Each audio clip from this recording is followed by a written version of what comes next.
Should we go ahead and get started? Yes, please. Well, good afternoon, everyone. My name is Melissa Colson. I'm Associate Commissioner for Student Learning at the Department of Education. I'm joined by my colleague, Marianne Snyder, Director of the Office of Early Childhood at the Colorado Department of Human Services. And we're going to stay seated during this time so that we're really close to the microphone. So I'll try to act taller than I am. But we're just going to kind of get our meeting kicked off. So if you notice on your tables or with your meeting materials, you have an agenda. So we are starting off just with some quick opening comments. Can we flip to the next slide? Great. We'll talk briefly about roles and norms. We have an opportunity to have a presentation of the findings for the early intervention evaluation study that has been conducted by Marzano Research. And then we're going to be looking at engaging you and giving us some input on kind of what you're seeing in terms of the findings from Marzano. We'll discuss next steps and we'll close. So, okay. I'm hearing a little feedback. If folks could mute if they're on the phone, if that's even a thing. I don't know how they called in.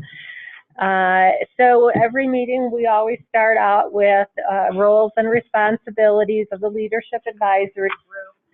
You all have seen these before, but I know we have some new folks joining us, so I'll quickly go through those. Engaged with CDHS and CDE as thought partners on issues related to the study of the early intervention evaluations. This group has leadership responsibility in organizations with a stake in creating more seamless EI evaluations for children and families. Give voice to the perspectives of those in their role by participating in this advisory group. And meetings have occurred monthly from January through May for 2 hours. Each meeting employs a set of shared LAG norms, that's Leadership Advisory Group, in alignment with the state agency work group titled Principles of Engagement. Melissa. So the norms that we've been following for the Leadership Advisory Group were agreed to at our initial meeting, which are, first of all, presuming positive intent of the speakers and the participants in the group, allowing all voices to be heard, especially checking in with those who are not present. We're minimizing side conversations because we know that that can be distracting, especially when we have technology involved as well. We are expecting you to ask honest questions, and we endeavor to give honest answers. We'll be clearly articulating our decision-making processes. We've talked about the idea of input versus feedback versus final decisions, and today actually is an opportunity for some input because you're going to be reacting to some of the findings from Marzano. And then later we'll be asking you, not later today, but in June, we'll be looking at getting some feedback on where we go with some recommendations. So this is on the front end before we start developing any recommendations based on that report. We're asking you to share information with your constituents so that you can be informed and be informed by them. And being present and participating to the extent possible, we recognize that not everybody can attend everything. So those have been our norms. So the purpose of all this work is House Bill 1333, and as most are aware, on or before June 30th, the Departments of Human Services and Education must report to the Joint Budget Committee concerning recommendations for the administration of the early intervention evaluation. So that's why we're here. We'll give people a chance to introduce themselves in a minute, but I did just want to cover the aspects of the EI evaluations that we were required to study, and that includes evaluation tools and location, establishing clear lines of responsibility and accountability between the two state departments, evaluation timeline requirements, and practices to ensure minimal disruptions to families.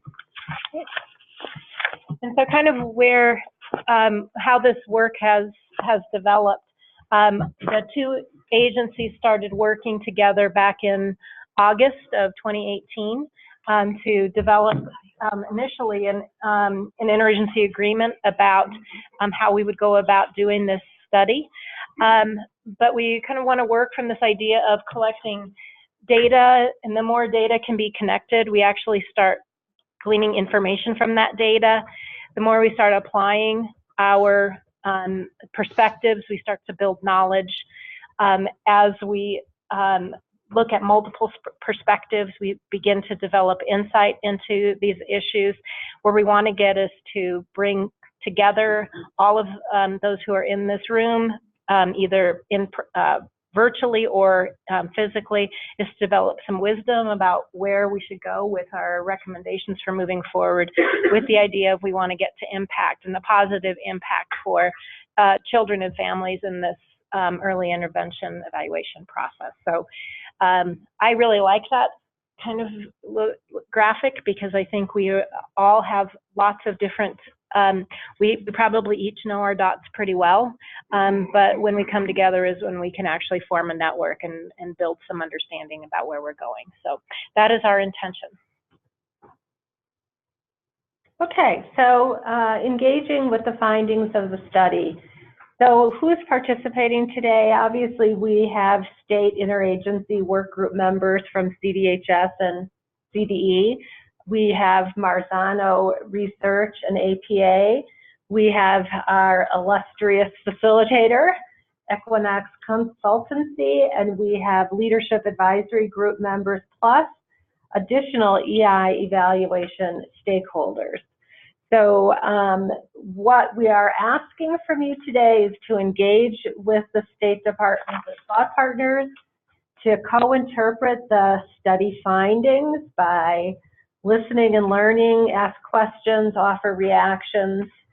And this conversation and input today is valuable. It is going to help drive the recommendations that need to be given to the Colorado General Assembly Joint Budget Committee next month. So do we want individual introductions? No. No, okay. Yes, but we do want that category. All right. So who's here by category? So on the phone, how do you want to do this? Just do a note in the chat if you're online only, and raise your hand, or if you feel like standing when you're in the room. Okay, for sake of time, make a note if you're online, if you are part of an administrative unit in the room. We have 2, 3 in the room. If you are representing a community-centered board, like 4 in the room, an EI service provider, who here is a leadership advisory group member, so double categories. All right. And Chris can say who. Yeah, so online we have 5 different people representing AU, and then 1, 2, 3, 4, 5, 6 representing CCC. All right. So far, but it's chart. Are there other categories? Any EI service provider? Yeah, I'm sorry, a few, also an EI service. Okay, any LAG members online? Not that I'm seeing yet. Okay. They may have affiliated as an AU representative. Right. Mm-hmm. All right, so then at this time, I'd like to introduce Carrie Garmarat. I probably butchered you. Poor Garmarat. Okay. From Marzano, and Mark. Well, Mark is not here. Mark is not here. Mark is Okay. not here. All right. Permanent. Thank you. So you will have the opportunity to address, Yeah. Introduce them. Okay. But so it's just me. So I'm Carrie Garmarat. I am a managing senior researcher here at Marzano Research. Just want to say thank you all so much for driving down to our neck of the woods, a little bit off the beaten path. So hopefully it was a somewhat easy drive and not too bad to find at least some fruit. And we have good snacks for you. So snacks are in the back and in the bathroom, please. It won't offend me if you want to get up at any time. I will not be offended at all. So just let me get that out of the way. All right, so I'm going to launch right in, and I want to also introduce Becky Kellerman right back here in the back. She's kind of been a co-partner here on this study, and she's manning all of our data, ready to answer any questions that you might have throughout this. So, and Sherry, I was just going to say right off the top, great cue up. And in terms of engagement, during Sherry's presentation, if you've got a burning question for clarification, I'm going to allow Sherry to answer those. But if it's about going into discussion, we're going to wait for the engagement activities for those kinds of things. But if you need to clarify, please clarify as we go through the presentation. all right. So first, I want to point out that on the table, underneath your agenda, you have a set of handouts. I think it's just 3 or 4 pages. I think the back page is going to be the study methods, research questions, and then the executive summary. I know Laura has sent all these out yesterday, so maybe you've already had a chance to look at them.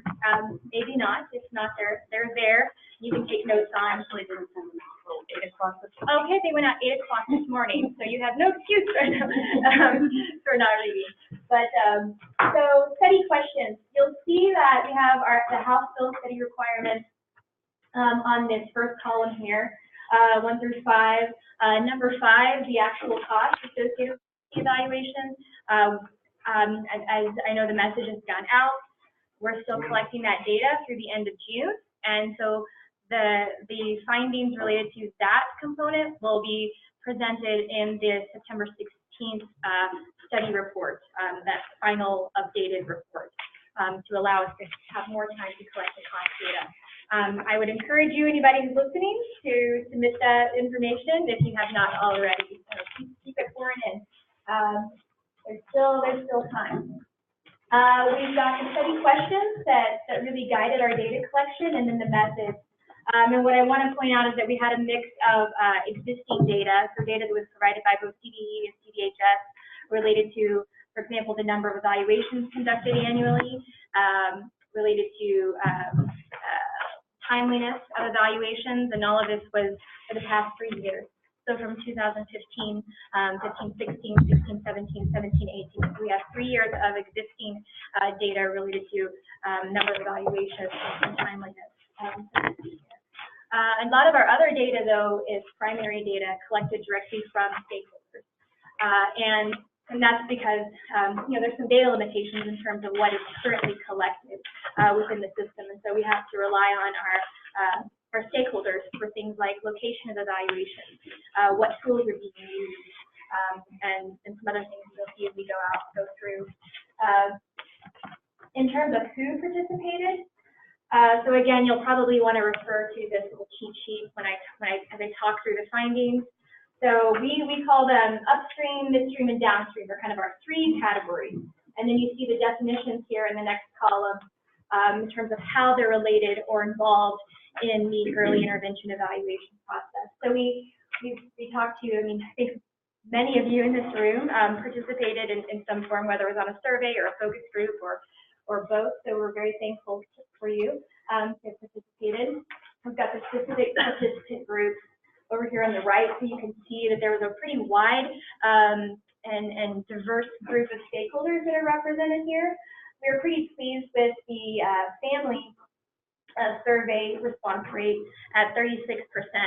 So that's pretty good compared to what most parent surveys are. So again, I know a lot of you all were involved in some of the efforts to encourage responses on that. So thank you again. So you can see we really tried to involve everyone as much as possible at different points in time to provide information for the study. So I'm going to go through just 1 through 4 in terms of the study findings again, because the cost is going to come later. And as was just mentioned, we're going to go through this co-interpretation process after I review the findings. And so what I'm presenting now is what we would call the what.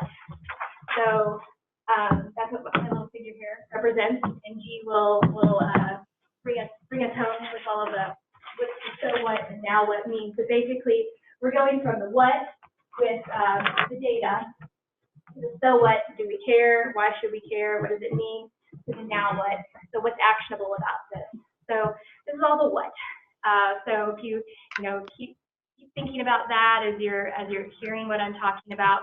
We're going to get to thinking about, so what, now what, after I go through it all. And I only have like 30 minutes, so I'm going to talk fast. Hopefully everybody, if you do have questions, feel free to interrupt. It just means I'm not doing a good job explaining. It's a lot of information, and we're trying to really condense it in a meaningful way. So hopefully we have done a good job of that. So evaluation tools. So the first House bill requirement.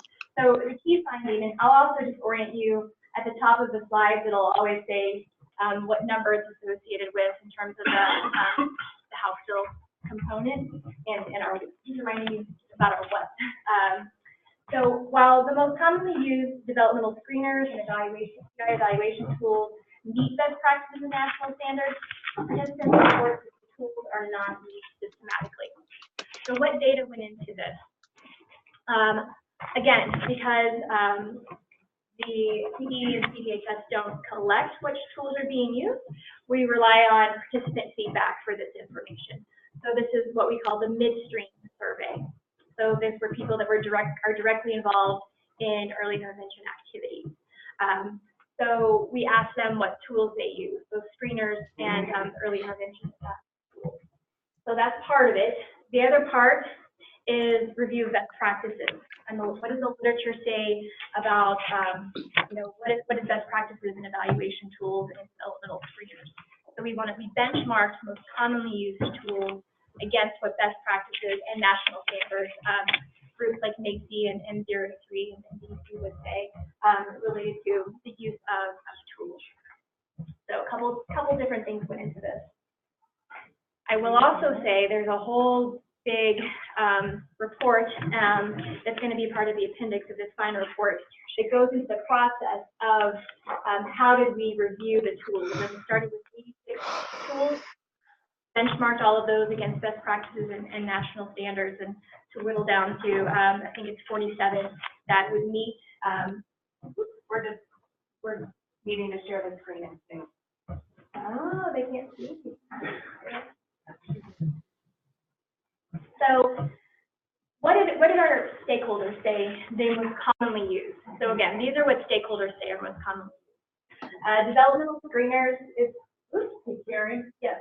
It could be important for people remotely feel connected to us, but because just for a moment, they can't see what you're showing. That's right. We're trying to correct that now. Maybe someone could confirm with Chris in the chat if they are or not seeing the slides, but my understanding is they are not seeing the slides. So look on Zoom, And on the bottom, you open your Zoom and share, and there's the option to share. You were click on share? Yep. And then select. it'll be this. No, right below that, right? No. The May 21 live. Yep.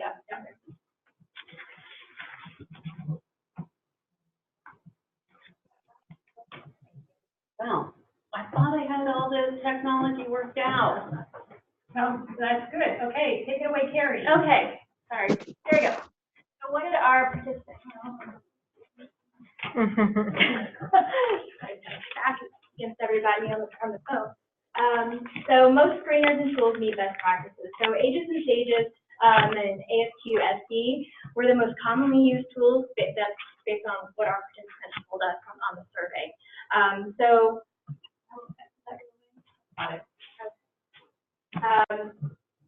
Let's Fargo away. It will. Okay. So we looked to see if they meet developing appropriate standards. We did a review for that, as well as acceptable reliability and validity criteria. And so you'll see that both of those do meet those criteria. There's a handful of others on our list, screeners that meet both of those criteria. And then for evaluation tools, these were the top 5 in terms of use. There was a long list of others where somebody indicated that, one person indicated that they use it most of the time, kind of a thing. So we only really, for the purposes of this table, right, we just looked at what was most commonly used, right, where most people were using it most or all of the time. There's a lot of others that kind of make it on the list. and there's certainly more than just these five that would meet acceptability criteria. But you'll see that the TPBA, which was definitely the most commonly used, and the DACY did not meet development appropriate practice standards or reliability and validity criteria, but the TPBA, the HELP, Miser, and Mullen did not. So, you know, it's a little bit more mixed in terms of the evaluation tools, but most of them do meet best practices for early intervention evaluation tools and what the national institutions would recommend. Carrie, could I just add that in the appendices of the report will be the entire list of all of the tools and the analysis that was conducted, so folks will have access to all of that at a point in the future, not too far. Yeah, and actually what we also did was, there was 86, again, that came down to, I think, 47. 10 of those are screeners and the 37 evaluation tools that actually met step 1 and step 2. And so then as an additional third step, what we did was we built out a table that includes things like the cost, time to administer, what domains it's administered in, what languages it can be administered in. I think I know if there's training available, how long is the training, how much is the training. So we have a pretty nice table that provides all of that information for those 47 that meet the first 2 criteria. Carrie, I think one of the really interesting things about this too is the report on how you determine best practice. Yes. So that's also going to be included as an appendix. So again, I mean, there's more to meet than meets the eye here that we don't have time to go into. But once that is all resolved, you'll see the analysis. So that'll definitely. So we asked, what's the reason for selecting tools?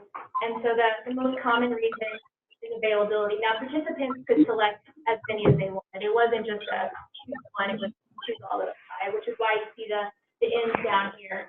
Obviously don't add up to our total sample.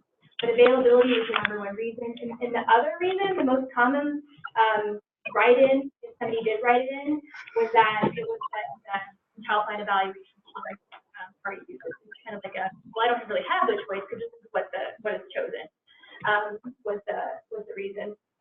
Followed by ease of use, time to administer, training, advanced use training. Cost isn't as much of a factor, and then psychometric didn't really rise to the top too much. I will mention that we also asked if they received on-the-job training, and in our sample, 60% of participants that were associated with AU had received on-the-job training, and 30% that were associated with PCBs had received on-the-job training. So that's just something to keep in mind, thinking about what is all this. So 47% indicate that they use tools in part. We asked them, do you use them in their entirety, or do you use them in part? So just under half said that they use tools in part. And we asked them why. So of the 80 that said they used them in part, because about 22 said they weren't sure, which to me makes Carrie, you might need to be a little bit closer. okay. To me, if Some folks, background noise. I need to mute. You should be able to mute from there too. But so 22 people said that they were unsure if they use tools in parts, which to me says that people aren't sure what they're using, and if they are actually using it in parts or not. So you can almost kind of lump them in essentially with I use it in parts, but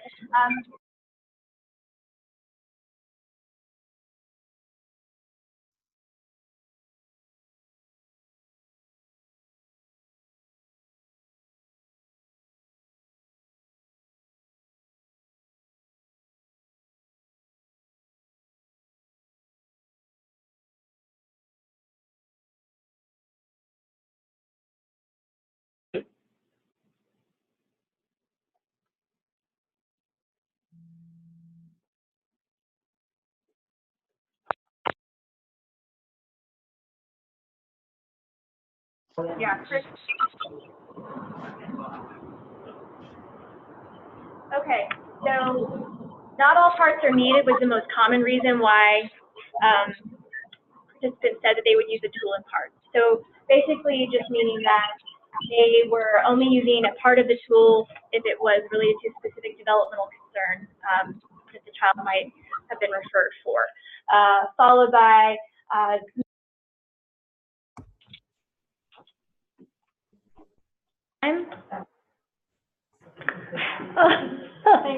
This is a test of your patience. I have lots of patience. I can go all day. We're good. Are we ready? Yeah. Okay. All right. So the amount of time that they have to administer the tools was a factor. Some of our focus group members talked about they just, in the amount of time that they had to conduct the evaluation, they had to kind of pick and choose what parts to use, what was most important, because they didn't have the time to administer the entire tool. So, and then you can see in the other category, the most common reason was related to evaluator expertise or preference, kind of also fits in up here with just 15%. So just to give you a little glimpse into why they would only choose parts, and then go.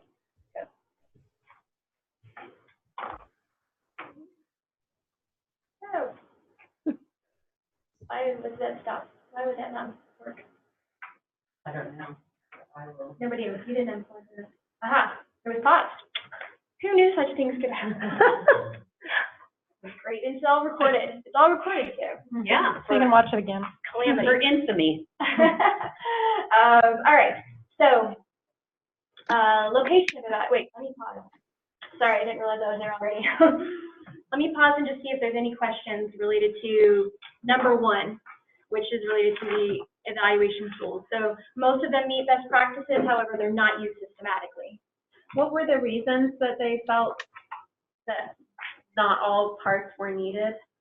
So it was, so this was actually, these were multiple choice selections. So they didn't write in, but where I can sort of elaborate or infer at least is from our focus group participants that was that kind of category question that not all parts were needed because, for example, if the child only had XYZ developmental concerns, so we're only going to focus on, these two areas. So, think about what that might mean in relation to requirements. Carrie, I did unmute our participants if they have questions.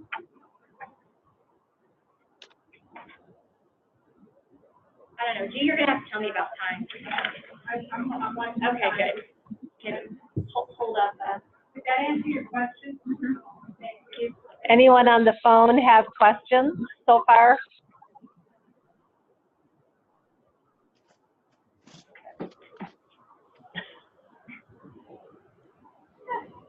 All right. Let's see how we do in a second. So, number two was related to data collected to location evaluation. So, while AU conducts about 91% of evaluations on average annually, unfortunately, we don't have information collected directly on where those evaluations take place. So we have to rely on stakeholder feedback again for this. So our midstream survey provides us this information. So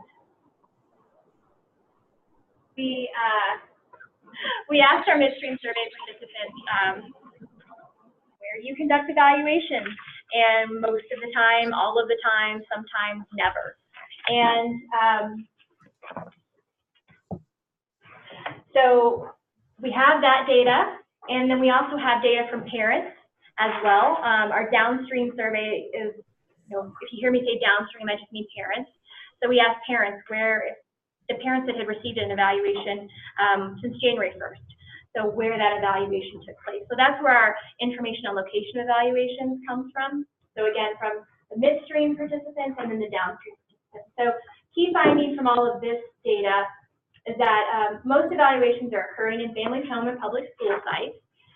Perhaps this is more confirmatory than, new, to you. And parents in our sample are satisfied with various components of the evaluation process, regardless of location.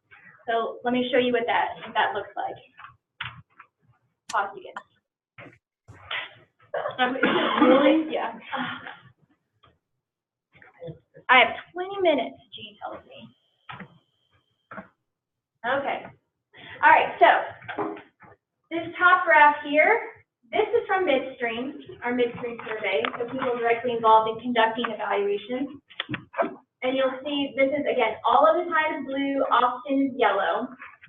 So almost all of the, well, the majority of all of the times are in the home and the public school site. So, very few in the office in the community. Now, of course, there were some on the scale out here where with some time,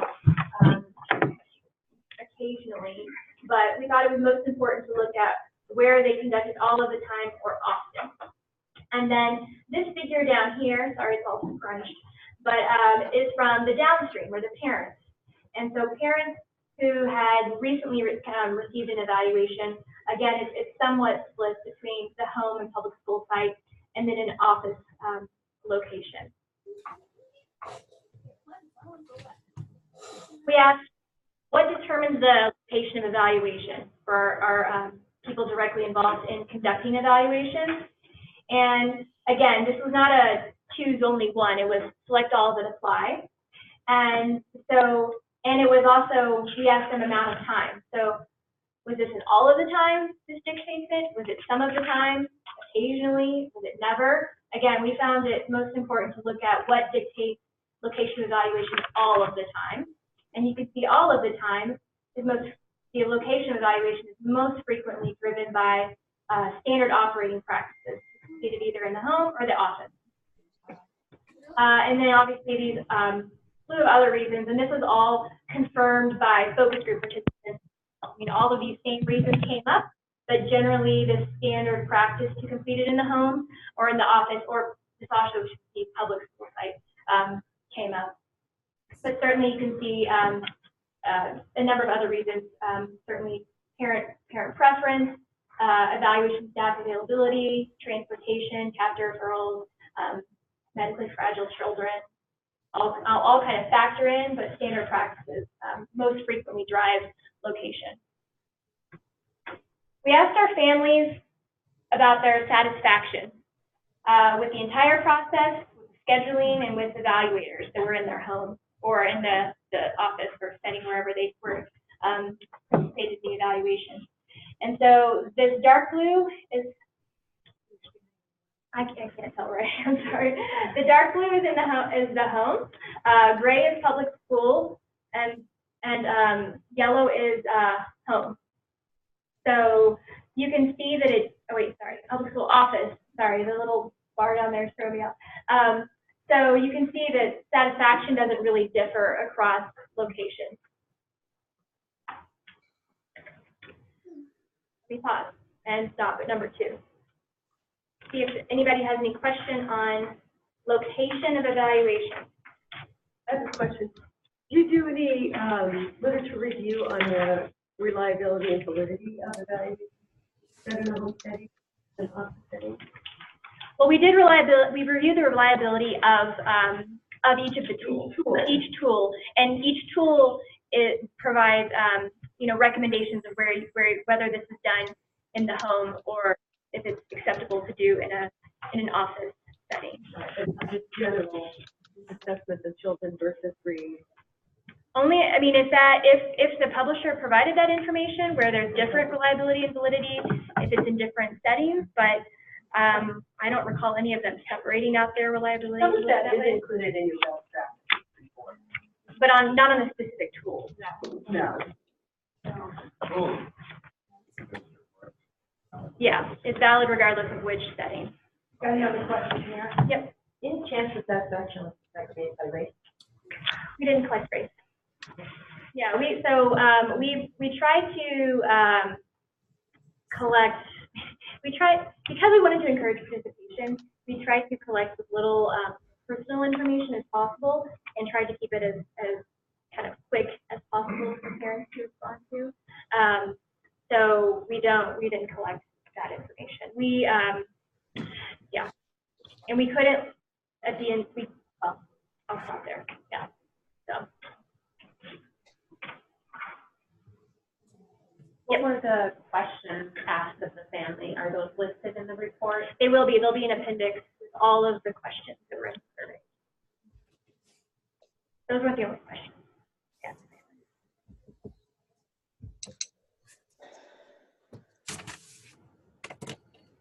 Well, no, they're not unmuted, so they should. Okay. All right, I'll move on so I can get through all of this. So number 3, practices to ensure minimal disruption to families, primarily taken from our downstream survey. So again, from parents. We have some information that's gathered from our midstream survey focus groups as well, related to practices that would minimize disruption for families. So all of this data is stakeholder feedback. So the key finding here is participants report that increased communication and streamlined processes would minimize disruption to families.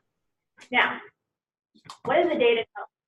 So from our downstream survey to our parents, we asked them, does the process interfere with your typical daily routine? And we looked at that for whether they participated in evaluations at home, school, office. And you'll see that they say this is the percent that agree that it does not interfere.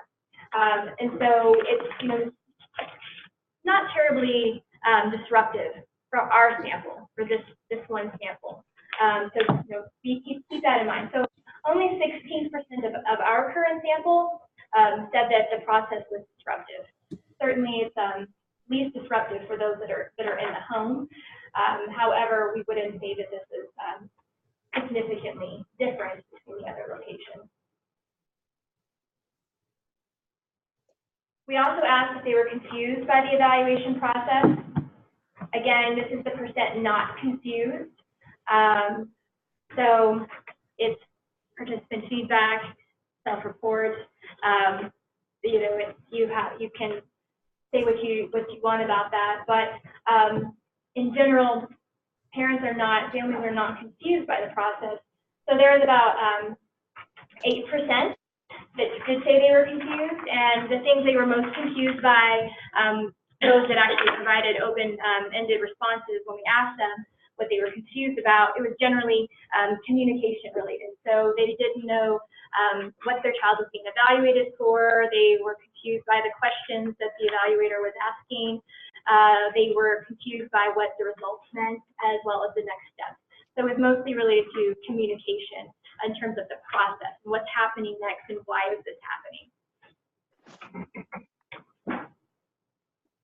I will say that we did ask our midstream survey and focus group participants, what would be some things to minimize disruption or to benefit children and families, and they most frequently cited processes that would, or strategies that would streamline the process for families. So part of that was to have additional evaluation staff, so to be able to increase availability in terms of evaluations, to minimize number of meetings, as well as provide additional communication and referral resources. That's number 3. Pausing before I move on to number 4. I have 10 minutes, right, G? Okay. We're good. They're muted, right? No, thanks, I can hear them. All right. I think it might be good to mention, Carrie, just that the executive summary they have also provides more information about them. Yes. So all of this there's a little bit more detail in the executive summary on each of these. Certainly the full report has much more information. So number 4 was meeting timeline requirements. So early intervention evaluation timeline requirements. So our key finding was that challenges to meeting timeline requirements are consistently centered on scheduling with required participants, as well as families, and then having 2 separate entities with different responsibilities in the process. Those kind of came up in multiple data sources. consistently. So what were the data sources that were used for this one? So we had existing data, so provided by CDE and CDHS related to timeliness. So for evaluations, but also ISSPs, so I'll show you in a moment. Then we also had, again, just stakeholder feedback data from our upstream and our midstream participants as well, related to challenges to collaboration and challenges to meeting requirements. So this table shows you late evaluations due to family-related reasons and system-related reasons. So if an evaluation happens, is completed beyond 45 days, it's coded as late for one of these. Now these aren't all of the reasons, because some of the reasons didn't have any data associated with them. So I'm putting up here ones that were actually coded in the last 3 years. So what I want to point out, though, is that late evaluations due to family-related reasons, particularly that a parent requested delay in evaluation, parents no-showed, the evaluation had to be rescheduled. This yellow bar represents the last year, 2017 and 18. So those have gone up consistently in the last 3 years, whereas system-related reasons, whether it was a referral received less than 30 days, as the child was referred back, which is stayed somewhat low. But then this no valid reason category, which kind of captures all other system-related reasons that should be within a local agency's control. For example, somebody wasn't able, a required participant wasn't available or had to cancel last minute. So those have gone down. So system-related reasons have gone down for late evaluations, while family-related reasons have gone up.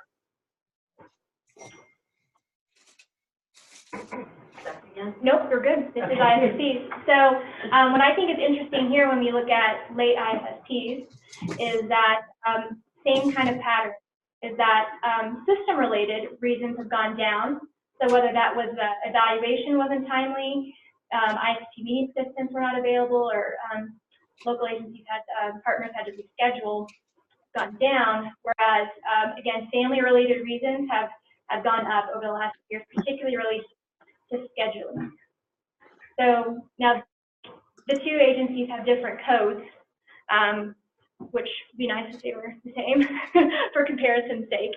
But, you know, and another thing I want to point out is that because it would have been really nice to be able to look at late evaluation reasons related to late ISSP reasons, but we can't do that because of the way the data is collected and also data sharing, right? So there's not it's not shared on the child ID, so we couldn't tell you that.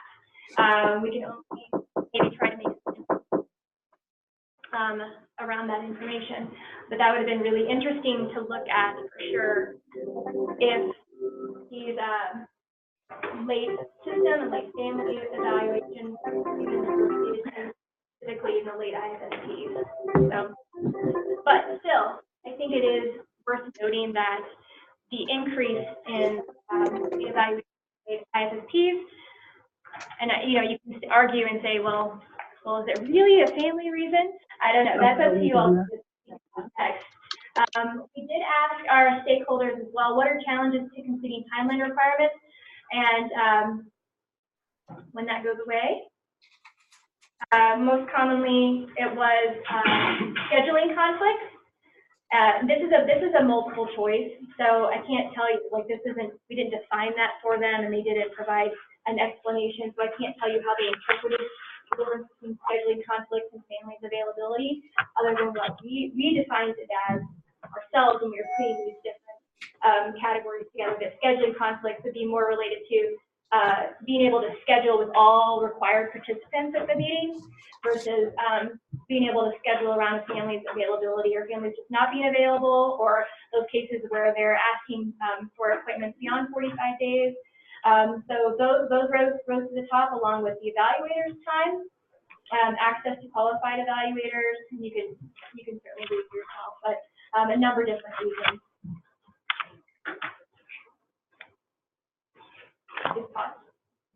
Whenever I mute somebody, it pauses it.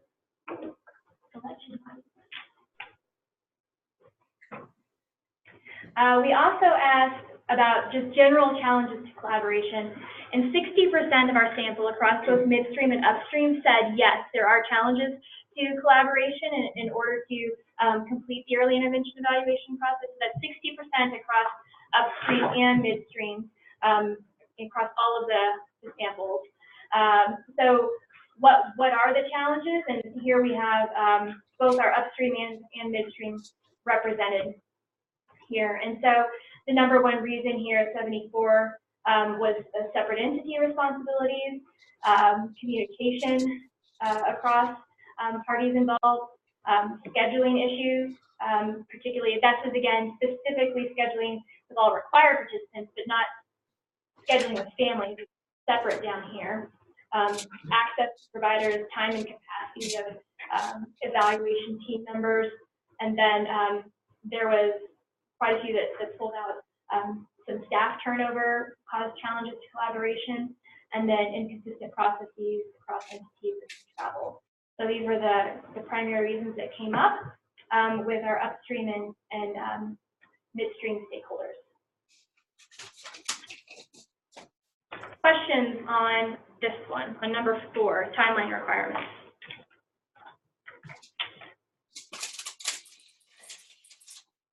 You'll get to process all this information next. Took a lot to take in, think about, so what? Any remaining questions right now to clarify the dose of data and information? I know Chris has been fielding these remote questions successfully, so you haven't had to put them to you, I don't think.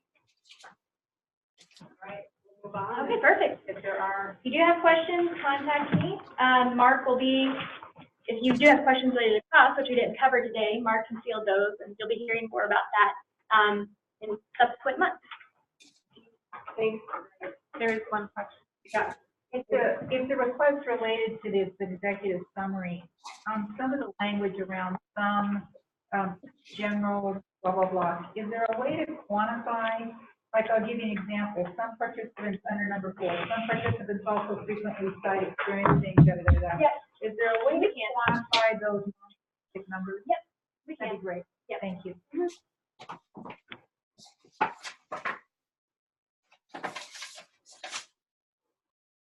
Okay.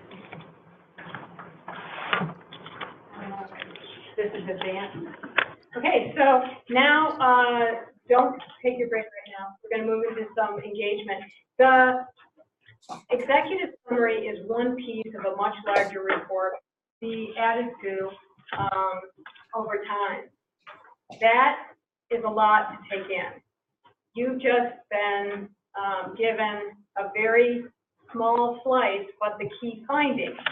So what we'd like to do, because we had this opportunity on the calendar, is to have your hearts and minds on those 4 findings that Carrie just went through.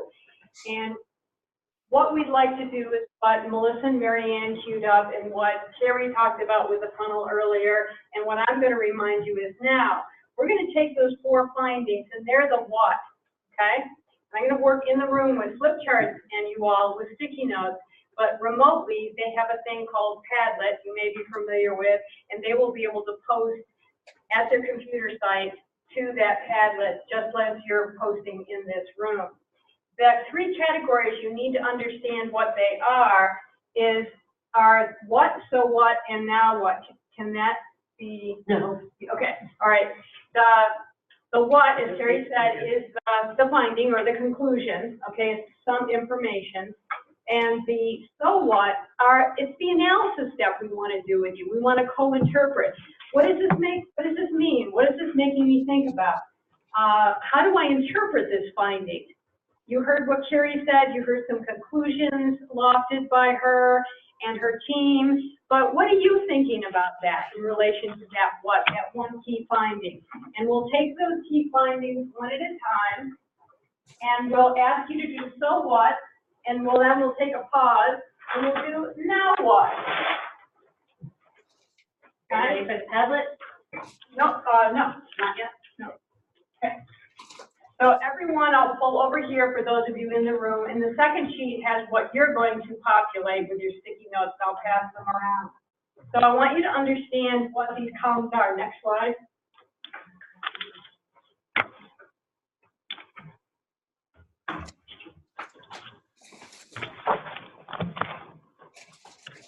And people at home can see this too, right? Okay, so again, just another visual of the same thing of the funnel.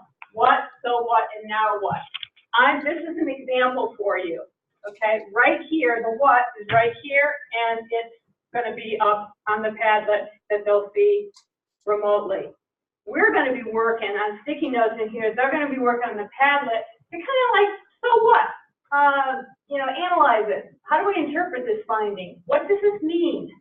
And it's okay to have chat at your tables. I know some of you are a table of one maybe, but whatever.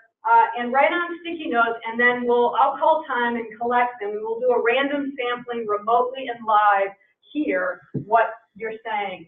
And then we'll do another round on so what. Okay, but we'll work with one finding at a time. We'll go through, if we can, 3, if not 4 findings. Okay, 3 for sure, depending on our time. Excuse me. Okay, so I'm going to pass out, so go to the Padlet if you want to, Laura.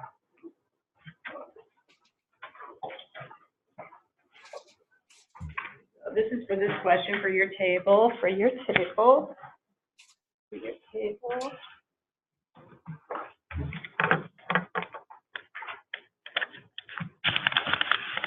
you're going to see what they see remotely, and they can't necessarily see what you are seeing here.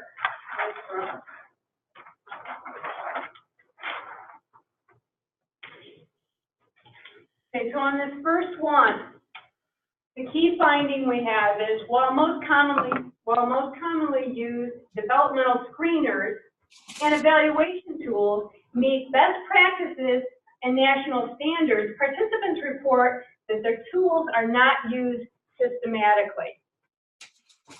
So what? Okay, and it's just a cute way of prompting you to have some analytical thoughts, some interpretations about what does that mean. Yellow sticky notes, chat at your table if you like. Please write legibly. We want to record these post-meeting as well as the Padlet. I have a question. What do they mean that it's not being used systematically? Does that mean that the tools aren't being used systematically, or the individual tool? So that an was the individual data related to it being used, like we're only using parts of the tool. Okay. So we're not following protocol. We're not, or standardized. Good clarification. Okay. All right. And are those people at home able to, those people remotely able to see the Padlet? Yes, just let them know they're commenting under here. They're not entering. That's the only way they can comment. They need to click on comment. Can you show them? They can hear me. So folks from home will be going into a Padlet link, and they'll be online with Padlet directly. Yep. And they'll be inputting their data there for us to see. So if you were given the Padlet instructions and you're listening to my voice, you need to have a web page open that allows you to access this Padlet page. Okay, whether you had an account or you're just, going into the Padlet, I don't know. The link is now in the chat. Link's in the chat, okay? And then go there and you'll be able to do this exercise with us. And yes, we will be seeing what you post on the Padlet here in the room, and we'll be audibly sharing what we're doing in the room in a random sample after each round, okay? Any other clarifying questions? Yes, Lucinda. Does the answer to the question related to not used systematically mean that every tool, how do I say this, that it was interpreted that without using the entire evaluation instrument, you're invalidating the standardization, or you're invalidating the way to score it? It's not a valid instrument without. Yeah, it's not a valid instrument, but then also that it's not systematic across evaluation teams either, right? People are picking different items. Even within a domain, there may be different items that one evaluation team is using versus another. And so another example is actually with the TPPA, because, I mean, it requires a lot of training, it's hard, it can be really hard to get reliable, and so you could have evaluation teams doing it different, across, one child, has an experience that's different in one entity versus another entity. Okay, did that help? Okay. So it's really time to chat and write and board something up in a moment. So I'm going to give you just about 2 minutes to come up with some so what comments. If you don't have anything to say in the so what, we'll move on to what. But I would like to get so what, some bubble up from anything that you've got, and we'll be seeing live what they're doing remotely. Yep. I'm going to pose in the room up here. I'm going to come around.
Read these off because there's a lot coming in, there's a lot on the board, but I want a random sampling.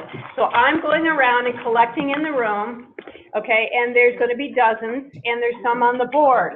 So Chris, can you see the Padlet board from where you are? Yeah.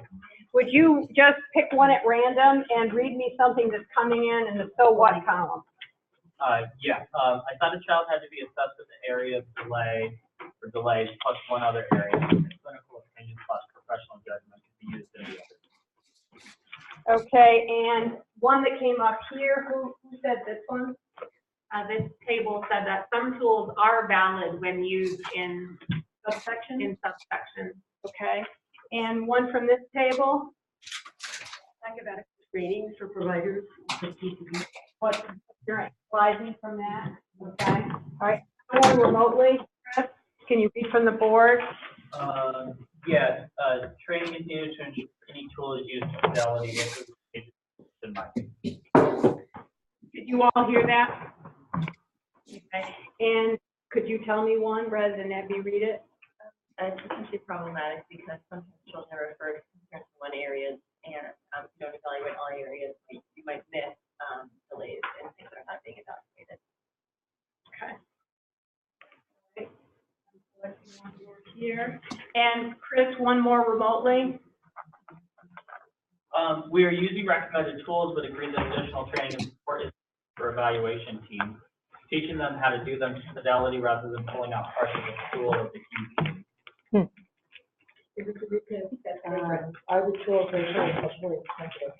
Are the tools racially and culturally sensitive? Okay.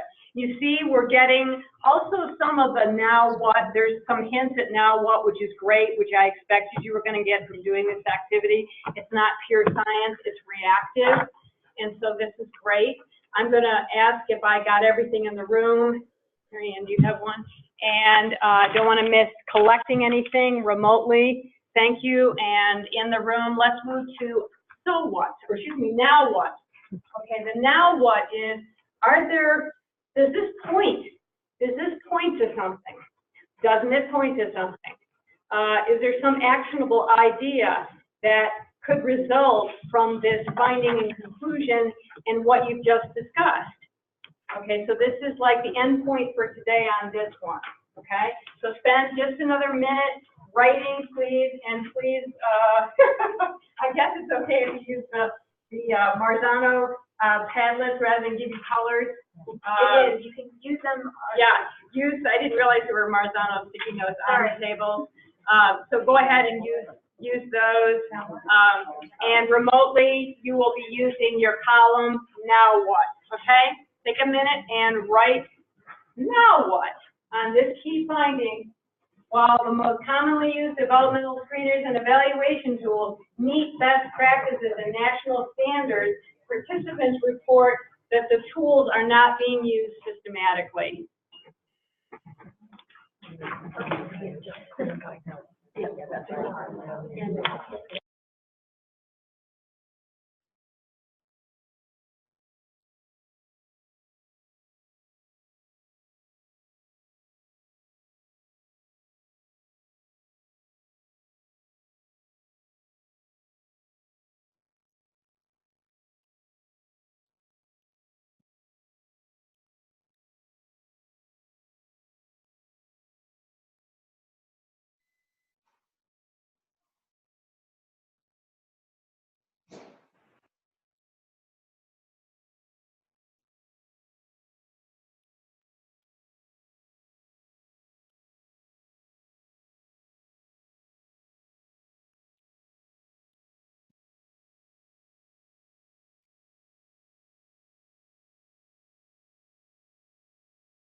Do we have something on the Padlet? Yes?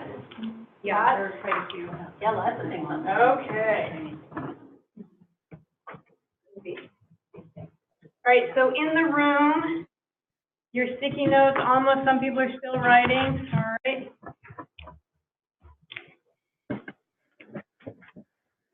Okay. Collection on the now what? Okay, what is the one that you said here in the room? Clear guidance and expectations from across the state of what each CCD or AU should be doing. Can you hear that on remote? Could you hear that comment? It's important that you hear, we see what you've written, but can you hear what we're saying? Can you check in the chat? I've got one. Yeah, yes, one Okay. no, several yeses. Okay, so wait, So good. speak up, I think, from the people who are at the Yep. outside table. So thank you, you did speak up. Okay, great. And, one remotely, Chris? Possibility of a statewide tool for consistency and training purposes. Okay. And one from this table? I talked about, having, training for specific tools being a part of onboarding for staff and not the responsibility of. Did you hear that? Okay. All right. One remote, Chris? Clear explanation of what is required for evaluation, including defining how many areas of development must be tested versus when clinical opinion can be included. Okay. And then why don't you read yours? We need a standard of practice across the state, and also along with that, standard and consistent long-term training statewide. Great. One more remotely, Chris? So two parts. One, training is needing much more than what is already offered, and two, local control is also not completely our friend. Okay. All right. And I'm going to, ask you to now focus on the next one. You're doing great. This is excellent. I'll move to it eventually. But here's the next finding. It's on the Padlet. Okay. Did I collect all the now what that were written on this cycle? Thank you, Mary And Ann. the folks on the Padlet on their own will just scroll to the right, is that correct? That is correct. Scroll to the right. And we'll also just say, you can, if things occur to you on the Padlet, and even those of you in here that are live, you can continue to add to those Padlet columns. Right, up to a certain timeline. Yeah, it's a certain timeline, which I will tell you later, but just want to let people know, if something occurs to you later, don't think that the period of comments is closed. Yeah, and whether you were participating live or remotely, you got the Padlet information that you can access. And would it be agreeable with everyone if we gave it to close of business today, 5 p.m.? Just in the next hour? Just want to know. End of the day? No, we are, okay, we're saying tomorrow even. Yes, Mark. I'm going to say today.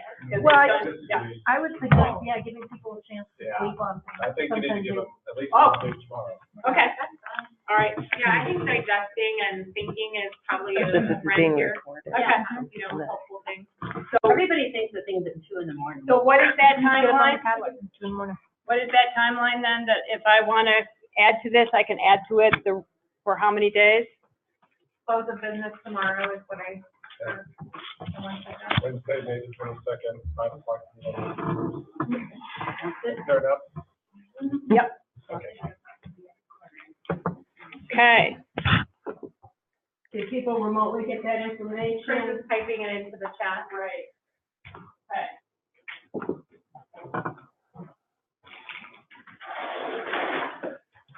Okay, number 2. Okay, it says, most EI evaluations occur in the family's home or public school site, and parents are satisfied with EI evaluation components regardless of location. Okay, take a green sticky if you're in the room, because they're larger if you want, and discuss and then write a so what in terms of this key finding.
it? Yeah.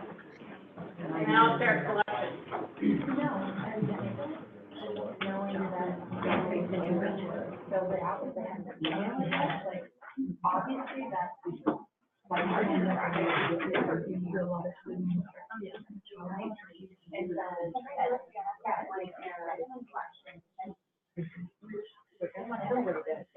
It's inherent in the young population.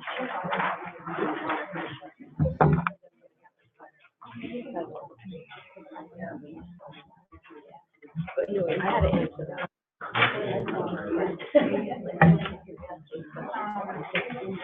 Right.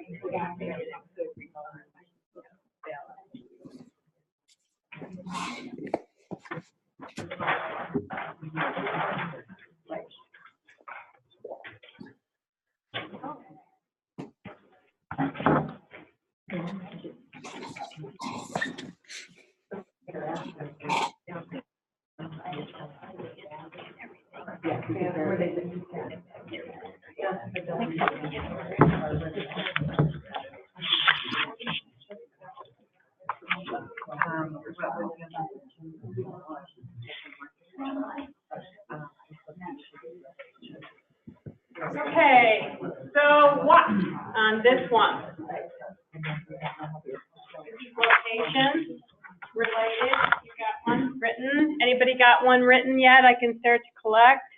You got one over here, thank you. Would you tell me yours out loud? I'm just asking if families were given the option of where to have the evaluation. Okay, our family's given the option of where to have the evaluation.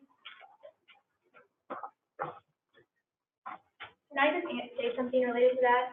We did ask the parents on our survey, if they said that no, it wasn't in their home, if they were offered, an evaluation.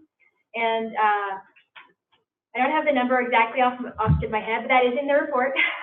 The percentage that were offered an evaluation in the home, when they said that it wasn't in the home, and then also reasons for why they declined, an in-home evaluation. So Becky can probably look up the number for me, but I just want to let you know that that information is in the full report there. And it's good that you asked that, because then you know what you're going to get eventually here is going to be a fuller picture, but we're so appreciative that you could participate today. Chris, can you read me a random, online comment? I think satisfaction is expected as they are being provided supports and resources, but I feel in the home is the best and most supportive option for families when providing services for young children. Families don't have the ability. Families don't have the ability to compare. They only have that one experience in the home. Can you hear that? Parents aren't given, don't have the ability to compare, so what is the purpose of two? Okay. So what is the purpose? Of that particular finding, if they're not able to compare one to the other. We don't know how well the child responded based on the location. If he or she would have been more comfortable in a different setting. Okay, all right, these are great. Another random one, Chris?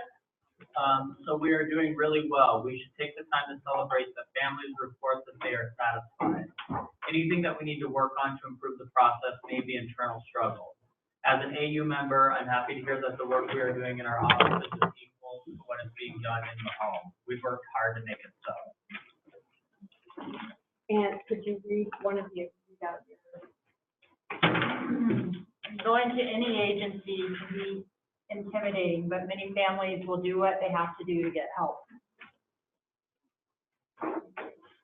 Got one from this here? Questions about, is the data reflective of all demographics, culture, and language? If it's only used via email, how did we communicate with parents who speak different languages? Okay, all right. Did I collect everything in the room? Chris, another random sample from the field? We give the parents the choice, so I think that makes them satisfied since they get to choose the location. Okay. Mary Ann, did you have one? It's already been said. Okay. All right. Did I get everything collected in the room? Excellent. Okay, so now what? Does this point to anything? Does this have implications for action? Does this have implications for action?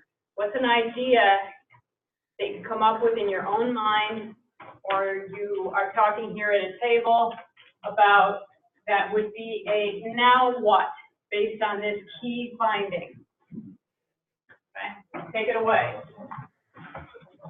I hope people have good ideas, because in my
Can you read that one? Okay. All right, this one? You want me to read it? Yeah. There is an instance where the stakeholders and focus group practitioners, practitioners may have a better idea of true satisfaction. If family is given a choice each time, would they choose?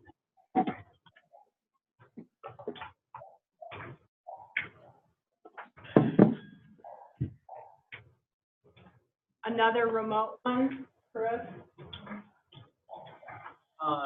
If the recommendation ends up being that CCBs must give choice to the parents regarding eval location, there are concerns with that will make it hard for CCBs to predict schedules, funding, space needs, et cetera. I prevail you to tell me one. Yeah. So since email was the only source of data collection. Is that right? Text, email and text. Email and text, okay.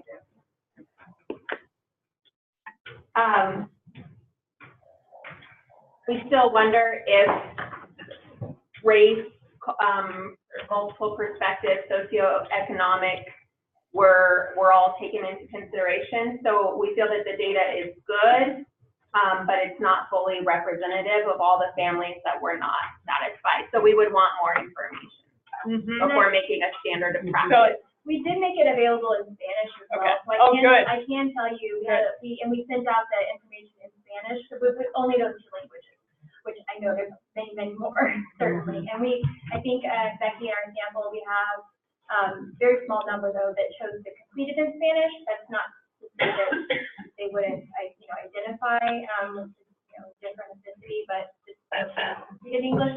We can look at race, ethnicity, and do a dive to see what the sample, how it's representative or not. We can look at that. I think it's important if one of the questions is what people confused or how well they understand. If I in my own have 140 different languages, I have a hard time believing that such a small percentage of people were confused simply because they don't communicate well in other languages. So I think that's where the conversation. Yep. And it's really nice to see this live loop learning for research and action. So at this point, when we're moving towards a recommendation of something, it's really nice to get this iterative process where you're giving inputs and reactions to the data fresh off the computer at this point. Okay, did I collect? Folks online are having a hard time hearing folks in the room, so when you're making a comment, if you could just speak up to the best of your ability. Great. Okay. Did I collect everything in the room? I want to hear another random one, Chris, from the remote. We have heard in-home doesn't necessarily cut down on cancellations or no-shows. Okay. Another one, please. Yes. I think the recommendation should be that CCBs can choose from 3 options. 1, to pursue offering solely in-home with in-center exceptions when needed. 2, to be able to offer in-home or in-center. And 3, to pursue offering solely in-center with in-home exceptions when needed. Okay, great. Okay, you're doing wonderfully. Thank you so much for this. This is so valuable. And I know when we close, we'll remind you of this, but this is your product. This is our collective product. We're co-interpreting with you. This data and information is new to everyone and was delivered up basically, what is today, the 21st, on the 16th. Okay, so this is very new to everybody interpreting it together. And your comments are well received. Third finding over here. Participants report that increased communication and streamlined processes would minimize disruption to families. That's a finding and a conclusory statement. So what? If you want to use blue stickies on this one, or the white one, we'll say kind of color coded. And I think you should have some on your tables, and those online obviously are using the Padlet. So participants report that increased communication and streamlined processes would minimize disruption to families. So what? Lucinda. Can you clarify what streamlined processes mean? Try that, Carrie. Okay. In this context? Yes. So, sorry, again, we had to kind of pick and choose what to present and fit into this condensed amount of time. So I asked Becky to pull up that section for me. So streamlined processes, let's see, definitely came up a single entity or agency overseeing, having a single meeting instead of an evaluation and then a family assessment. So combining that so it's less disruptive, have to arrange your schedule multiple times. Having multiple more evaluators so that we increase availability, so that families don't have to just pick a single day of the week in some cases. More translators, culturally responsive materials came up as well. Anything else I'm missing, Becky, that was in that list? This idea of coordination, increased coordination and collaboration. Just increasing coordination and collaboration. So just things that would make the process more smooth. Like those were some of the specific examples that Rose was. The one thing that's also noted is Loud, Laura, loud. The one thing that's also noted under that section is disruptions to family work schedule. Yes, so those families that were disrupted said it was most commonly disrupting their work schedules. They had a multiple choice question, so they could say things like they have another child and it disrupted their nap schedule, or it disrupted their partner's work schedule, it disrupted daycare, or childcare. But it was most commonly disrupting their work schedule, so that was a disruptive part of it. Good question. Or you could just change the word, change the now. Just edit. Okay, Sorry. so we had the wrong column heading for those in remote, we're correcting that. Everybody in the room, start working with this. Thank you, Lucinda, did you have another question? Okay. Thanks, Gary and Becky. So here we are on number 3, findings, and, talk if you wish, chat if you wish, but certainly write, please, in the Padlet or here in the room on a sticky. So what? We don't have to do this till tomorrow.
Anybody write one yet? If not, start writing. Can we ask for clarification? Certainly. So when it says, participants report that increased communication streamlined processes, is that participant list from CCBs and providers or AUs, or is that from families? Harry, can you field that one? What was the question, sorry? Please repeat. So this describes the key finding as participants report that increased communication and streamlined processes are needed. Is that, when you're saying participants, is that? It's both, AUs and it's both. Okay.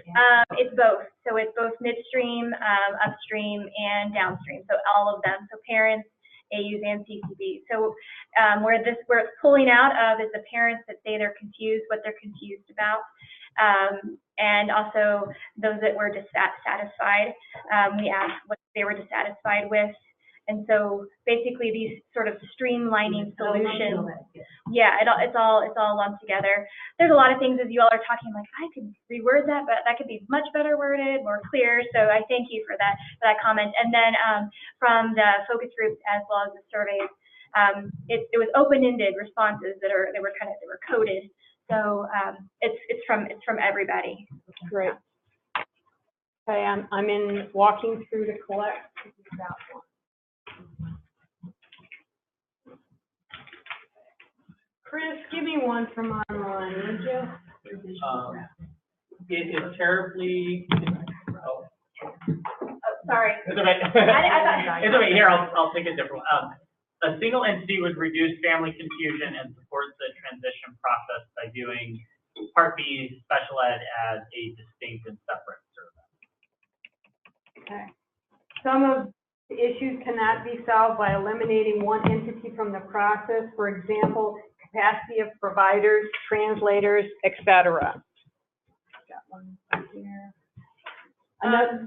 Yep, we said, a clear visual graphic to describe the process for families would be really helpful, minimal verbiage, but really Visual. Okay. This is great. I'll come back and get that. Got one from this table. Families and practitioners would all benefit from a simpler process involving fewer moving parts. Another remote. Combined eval and initial ISSP would not always be best practice. That's a lot of information for a family to absorb all at once. Split process allows for families to process the information from the child eval and have a better perspective of where they're really being impacted and what they'd really like to focus on. Developing the initial ISSP right away doesn't allow them a chance to think about the information that was just shared. Just like these findings. Okay. All right. And yeah, this table, please.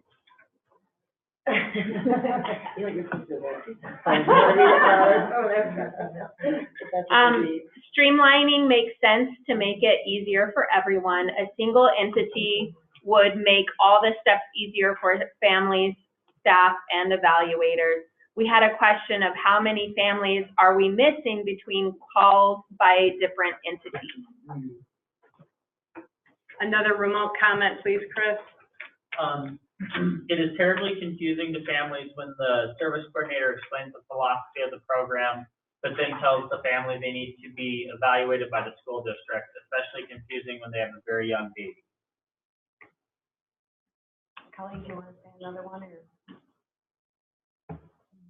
Okay. Great. Okay. Did I collect all the ones in the room? Okay, this is great. Great. Okay. So, yes, I think we're starting to see, I'm seeing, and even participants in the room, FYI, are starting to see some similarities. It's going to be great, isn't it, when you can digest what's on the Padlet, add to it after today. They can add more if they want. I'll post these up, but we'll move on to the now what. Okay. So actionable ideas, compass bearing point to something as a result of how we're analyzing this particular key finding. And it may be somewhat repetitive of what you've just written. It's okay, but it should be a more succinct, concise, actionable idea.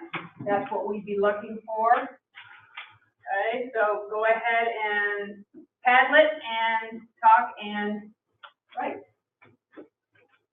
Now what?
please.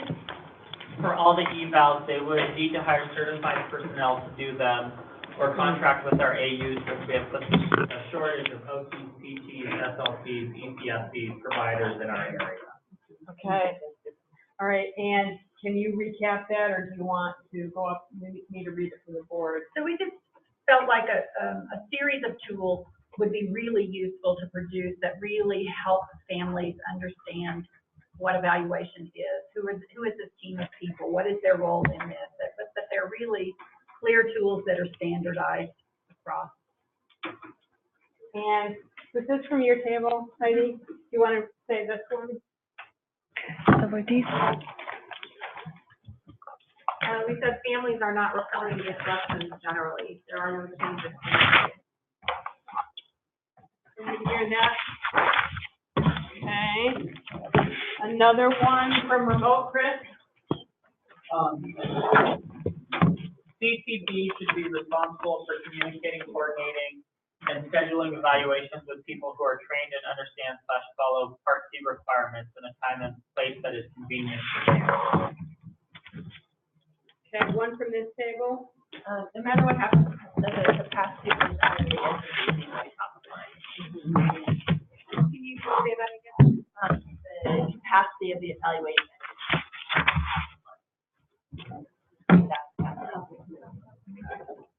Another remote one, please, Chris. Separate Part C and Part B to make it easier for families and community partners to understand and navigate.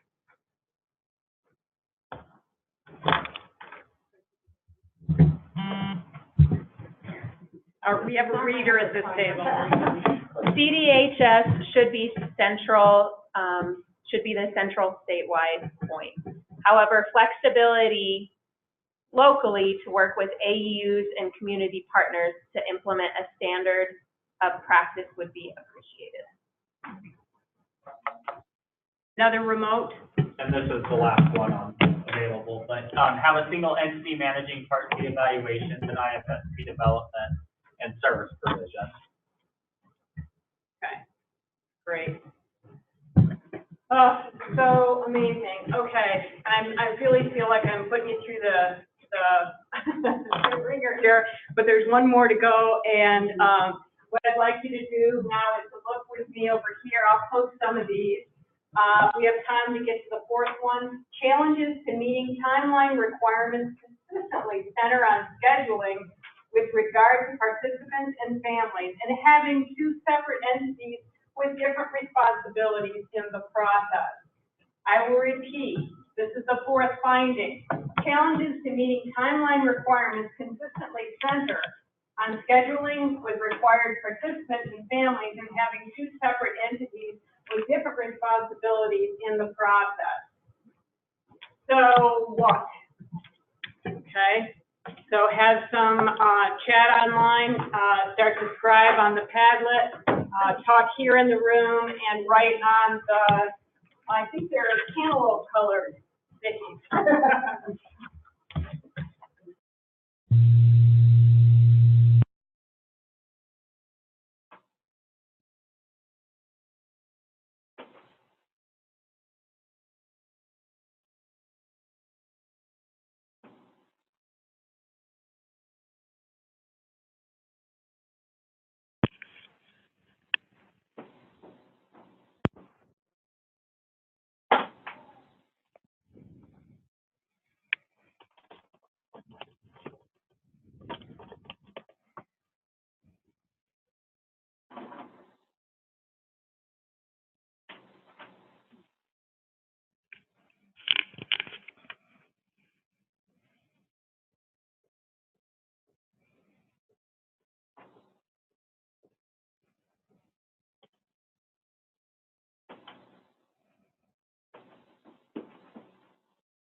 what in terms of meeting the timeline?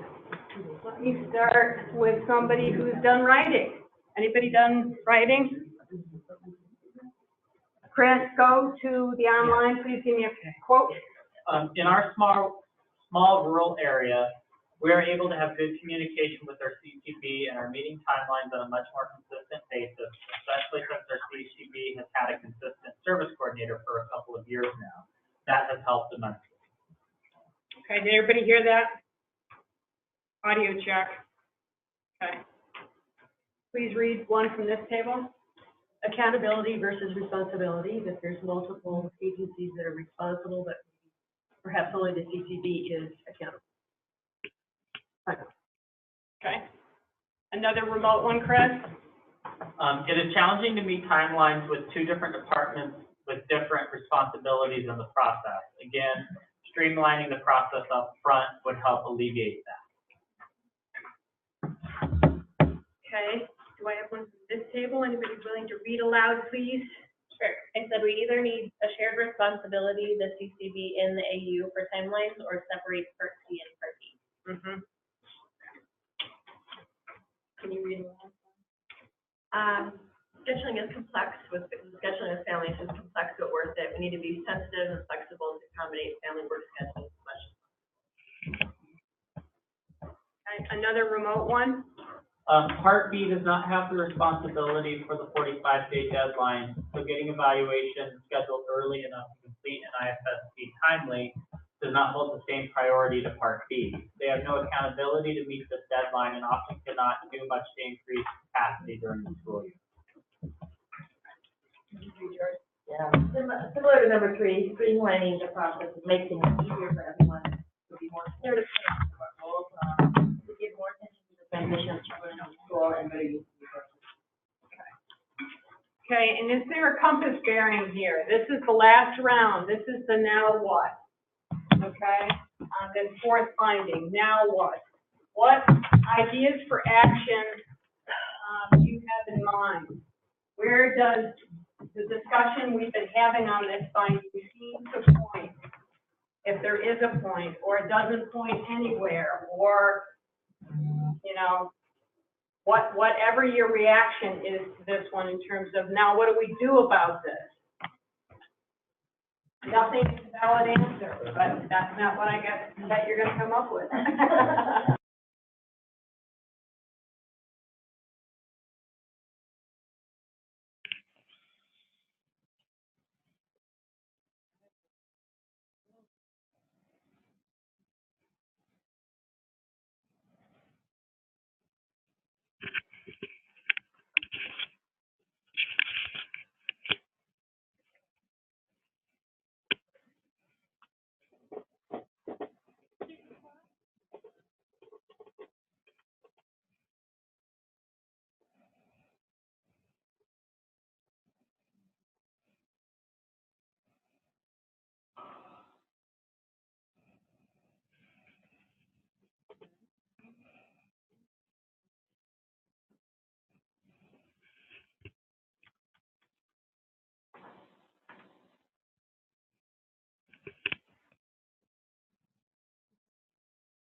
While you're doing that, and before we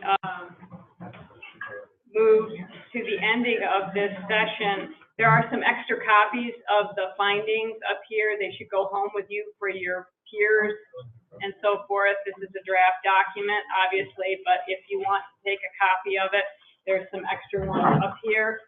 And I thought I should let you know. Laura, are these all? Yeah, that's very nice. Okay. So there's color and non-color copies. Quite a few. Yeah. All right, does anybody have one written? Can you sing out, Tracy? Or listen to somebody? What is, how would CCD pick up capacity for 91% of the evaluation? Can DHS solve the capacity issues without a involvement? Okay. So we only have 2 right now, so I'll read them both. But more certified trained evaluators available, whether it be at the AU or CCB. More time for training, which is hard in our rural areas. We all have so many different assignments that are not dedicated to just child find. Yeah, one of the things that, one thing that I would suggest is considering regional approach to supporting rural access. Another remote, Chris, have you got one? One responsible entity, the how can be flexible or determined in process.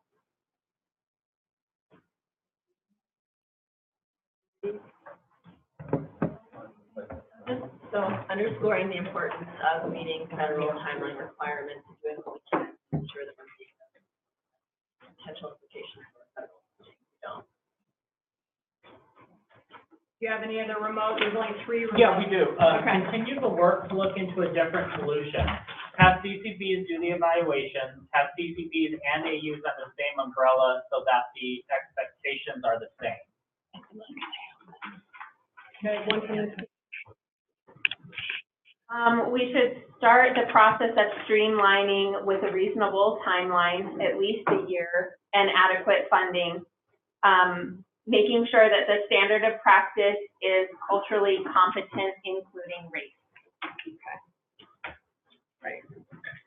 Did I pick up all the ones that I should, thank you, in the room? And they're still coming in online. And Paul, please repeat that timeline by which I can still comment. If I'm here or I'm not here today, I can comment on this Padlet until? May the 22nd, tomorrow, Wednesday, until 5 o'clock p.m. Excellent. So is everybody, and did you print that in the chat too? Great. Okay, that's excellent. Okay, did I collect all in the room? Okay.